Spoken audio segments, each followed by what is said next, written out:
¿Crees que los lugares abandonados son los únicos embrujados? Pues espera a conocer la verdad oculta tras las puertas de este centro comercial, un lugar lleno de vida, compradores y algo más. Porque aquí, entre luces y escaparates, los muertos nunca se fueron. Y hoy, vas a descubrir por qué. Bienvenidos a la Adelaide Arcade, el lugar más embrujado de Australia. Suscríbete, dale like y acompáñanos en esta aventura paranormal. Grenfell Street, Adelaide, Australia.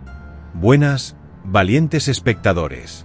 ¿Te atreverías a entrar a un lugar donde la muerte dejó huella y nunca se fue? Este no es un relato de ficción. Es real. Y aún está en pie. Hoy nos adentramos en un lugar donde el tiempo parece haberse detenido, donde los ecos de tragedias pasadas aún resuenan entre sus paredes. Bienvenidos a la Adelaide Arcade, un edificio hermoso por fuera, pero atormentado por dentro. Todo comenzó mucho antes de ser el bullicioso centro comercial que conocemos hoy. La tierra donde se alza el Adelaide Arcade fue testigo de dos incendios devastadores. El primero, en la noche del 16 de julio de 1855. El segundo, casi 30 años después, un sábado, 15 de noviembre de 1884, apenas un año antes de su apertura. ¿Casualidad? Algunos dicen que sí. Otros aseguran que algo más oscuro comenzaba a tomar forma entre las sombras.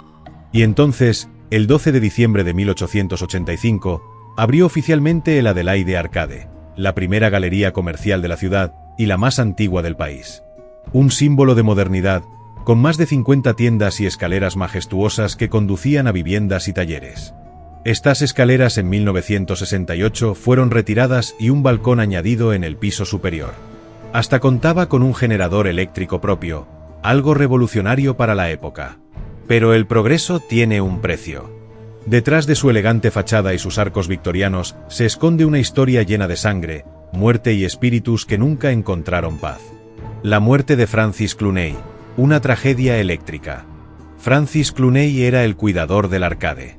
La noche del 21 de junio de 1887, solo 2 años después de la inauguración del edificio, ocurrió algo horrible.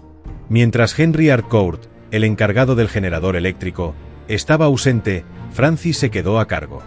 Las luces comenzaron a parpadear de manera inquietante, como si algo, o alguien, jugara con los interruptores. Francis se adentró en la oscuridad para investigar. Nadie lo vio morir, pero el sonido de su cuerpo siendo destrozado por la maquinaria resonó en el silencio. Cuando las luces volvieron, lo encontraron. Su ropa fue atrapada por el generador. Murió al instante. Su cuerpo fue encontrado con heridas tan grotescas que los periódicos de la época describieron que faltaba 1/3 de su cráneo. Su brazo roto por varios lugares, apenas colgaba de la piel y las costillas rotas habían sido empujadas contra la columna vertebral. Algunos dicen que resbaló. Otros, que fue asesinado por un grupo de adolescentes con los que había tenido un altercado horas antes. Lo que nadie duda es que su espíritu sigue allí. Desde entonces, su fantasma, envuelto en el largo abrigo que siempre usaba, camina por los pasillos. Derriba objetos. Interfiere con las luces. Se aparece como una figura de cuerpo completo, mirando desde el balcón superior. Su presencia ha sido grabada por cámaras de seguridad y presenciada por empleados y guardias. Especialmente, en la antigua tintorería, donde estuvo el generador que lo mató. Un amor que terminó en sangre. Pero Francis no es el único alma perdida que habita el Adelaide Arcade. El 27 de febrero de 1904, otro crimen sacudió las entrañas del lugar.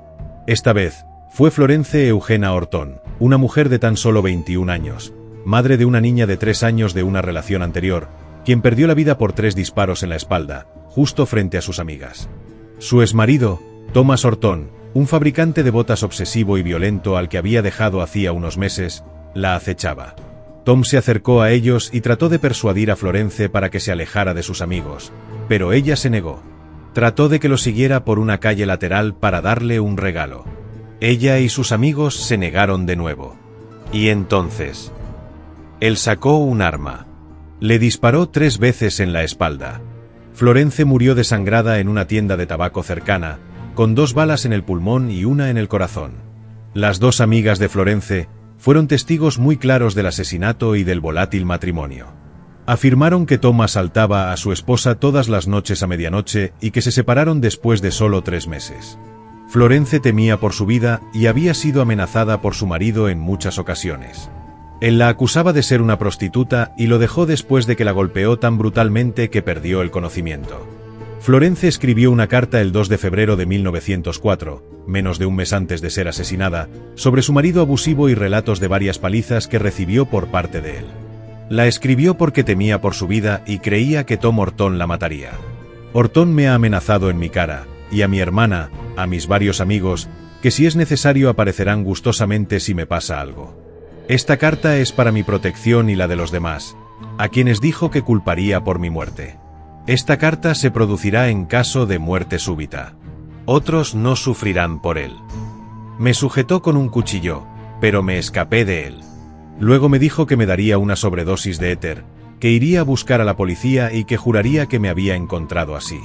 Espero que si algo sucede, y usted lee esta carta, no diga que estoy en un estado de salud mental. Todo lo que he escrito es verdad, y sé lo que estoy haciendo. Voy a conseguir que 2 testigos firmen esta carta tan pronto como la haya escrito. Inmediatamente después del tiroteo, Tom Horton se escondió. Inicialmente se creyó que se había suicidado saltando en el lago Torrens. Sin embargo, fue arrestado el 29 de febrero de 1904. Sus movimientos entre el tiroteo y su arresto fueron incompletos, pero terminó en la casa de su cuñado, donde se notificó a la policía. Se escapó. Pasó otra noche cuando fue arrestado. Tom Horton tenía 24 años. Era analfabeto y tartamudo. Se ganaba la vida como fabricante de botas, aunque había sido un consumado malabarista. Estuvo casado con Julia Chapman, también fallecida, antes de casarse con Florence. Tuvo 3 hijos de su primer matrimonio. Según los informes, Horton estaba celoso del padre de la hija de Florence y creía que todavía tenían relaciones. En su juicio por el asesinato, su madre declaró que cuando era niño, con solo 10 años había caído de una altura de 13 pies de un árbol, sufriendo graves lesiones en la cabeza.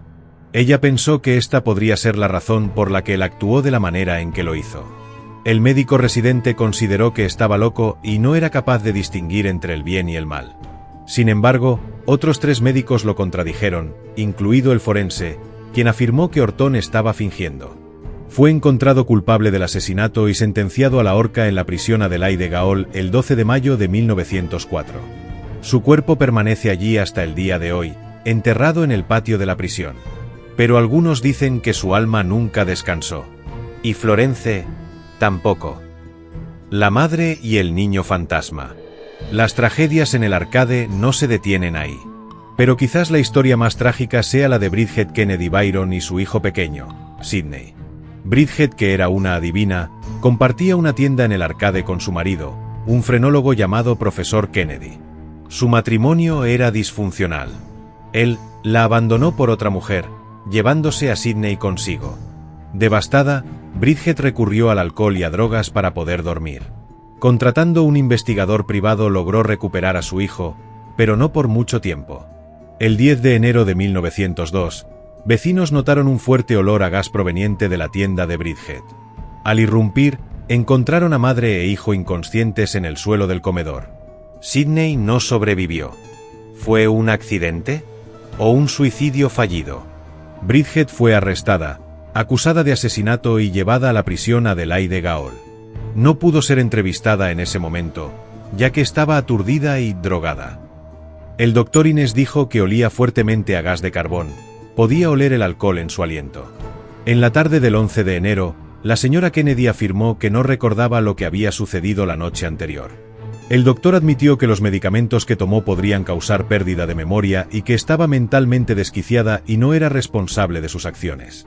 Una investigación sobre la muerte de Sidney se llevó a cabo unos días después y su madre fue llamada como testigo. Afirmó que Sidney a menudo encendía las estufas de gas y que lo había golpeado por ello. El juez de instrucción no creía que el hecho de estar borracha y drogada significara que la señora no podía ser considerada responsable de la muerte de su hijo. Como señaló, nadie forzó las drogas por su garganta y ella tenía el control de sus acciones en el momento en que tomó las drogas. Determinó que la causa de la muerte de Sidney fue envenenamiento por gas de carbón, pero que no se pudo determinar quién puso el gas. La señora Kennedy fue enviada a juicio por asesinato, pero salió absuelta a no poder demostrar que encendiera el gas. Pero la culpa la consumió. 8 meses después, fue hallada muerta en West Parklands, cerca de la línea férrea, envenenada con ácido prúsico. Se encontraron varias botellas vacías junto a su cuerpo. Madre e hijo están enterrados juntos en el cementerio de West Terrace, aunque su lugar de descanso final solo muestra el nombre de Sydney. Hoy, muchas personas que trabajan en el arcade aseguran escuchar los pasos de un niño correteando por los pisos superiores, incluso cuando el lugar está completamente vacío. Hay informes de huéspedes que sienten manos pequeñas tironeándoles de la ropa. Y en el antiguo salón de té, ahora un espacio oscuro y silencioso, se ha grabado una voz infantil que dice que Bridget era inocente. Se ha rumoreado que un espíritu femenino camina por los pisos del arcade y han sido recogidos por psíquicos y mediums. ¿Qué más vive allí? Hay más. Mucho más.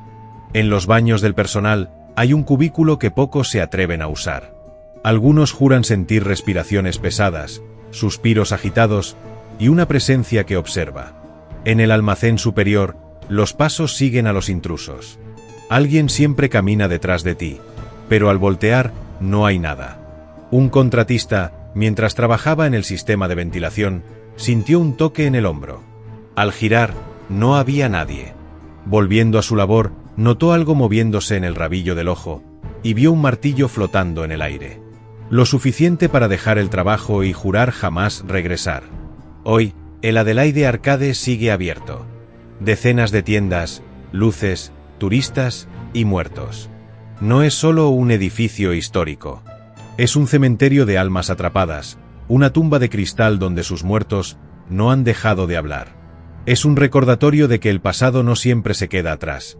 A veces, se queda contigo. Si alguna vez visitas Adelaida, puedes conocer su museo gratuito, aprender su historia, o si te atreves, unirte a uno de los recorridos nocturnos de fantasmas, donde te llevarán a los rincones más oscuros del edificio, incluido el legendario salón de té y las cámaras subterráneas. Si alguna vez caminas por sus pasillos, mira hacia el balcón. Quizás Francis te esté observando. O tal vez, en el reflejo de un escaparate, veas el rostro pálido de Florence. Y quizás, sientas la mano de un niño que nunca pudo crecer. Suscríbete y activa la campanita para más historias reales de lugares embrujados y misterios inexplicables. Nos vemos en la próxima entrega de Lugares Malditos.